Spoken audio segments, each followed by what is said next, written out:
Hello and welcome to the show that's more American than a bald eagle eating apple pie while standing on a pile of student loan debt. It's time to talk about America's less than sparkling future. Now, we all know the US has been top dog for a while now, like that friend who peaked in high school and still wears their Letterman jacket. But recently, let's just say the shine is starting to look a little, tarnished. From internal squabbles to other countries stepping up their game, it seems like the US might be accidentally on purpose dropping the ball. So, over the next little while, we're diving headfirst into the deep end of America's problems. Buckle up, folks. It's going to be a bumpy ride. All right, let's kick things off with the elephant and donkey in the room, America's political climate.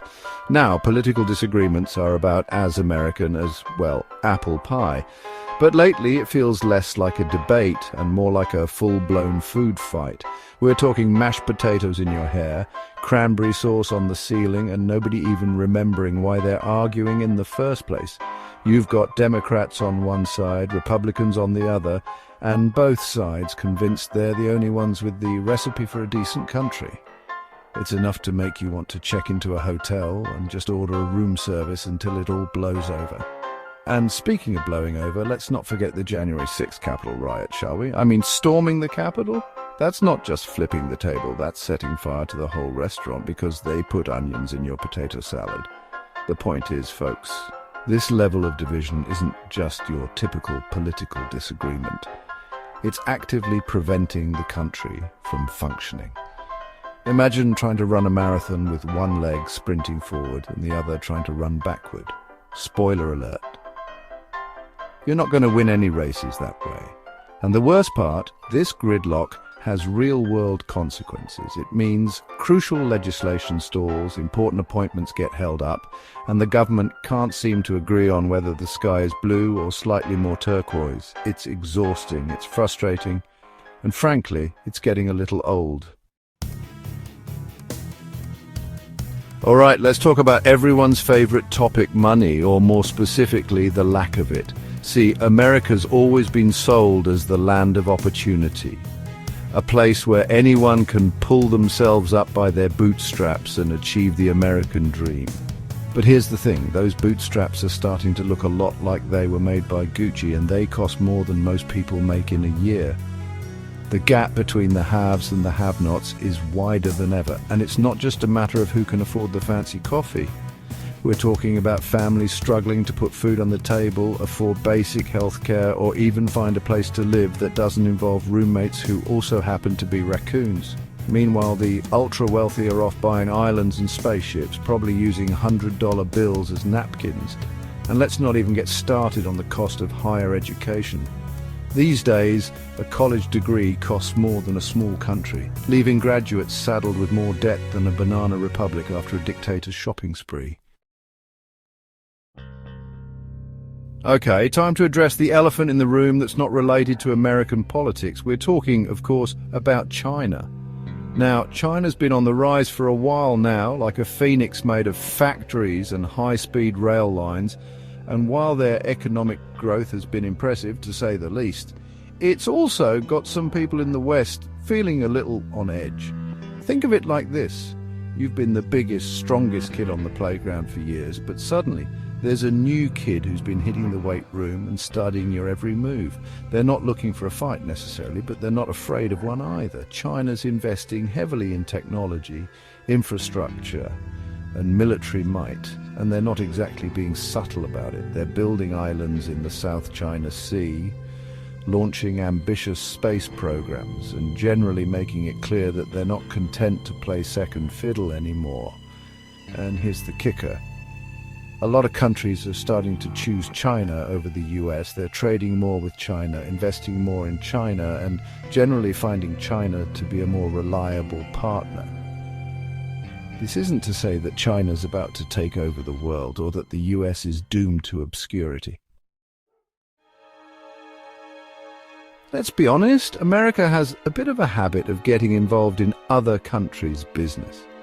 It's like that friend who always inserts themselves into every conversation, even when no one asks for their opinion. And while sometimes those interventions are well-intentioned, other times, well, let's just say the road to hell is paved with good intentions, and America's driven down it a few times. We're talking about the wars in Iraq and Afghanistan, of course, which have cost trillions of dollars and thousands of lives and haven't exactly yielded the results anyone was hoping for. These endless wars haven't just drained America's resources, they've also distracted from problems at home. It's like trying to fix a leaky faucet while your house is on fire. Sure, you can try to do both, but something's got to give. And speaking of things that need fixing, let's talk about America's military spending. The United States spends more on defense than any other country in the world, yet somehow still manages to have outdated equipment, logistical nightmares, and a procurement process that makes getting a root canal look like a walk in the park. Remember when America used to be the world leader in, well, everything?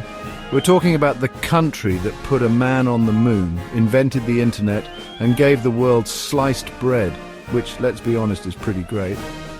But lately, it feels like America's been resting on its laurels, like that kid in school who aced the first semester and then decided to coast on their reputation.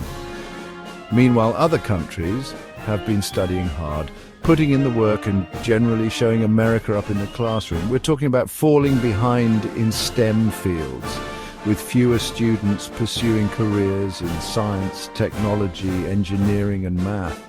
It's like the entire country collectively decided that algebra was too hard and decided to major in underwater basket weaving instead. And speaking of missed opportunities, let's talk about immigration. America's always been a nation of immigrants, a melting pot of cultures and ideas. But lately the door's been slammed shut, with restrictive policies preventing talented individuals from contributing to the American dream. The result?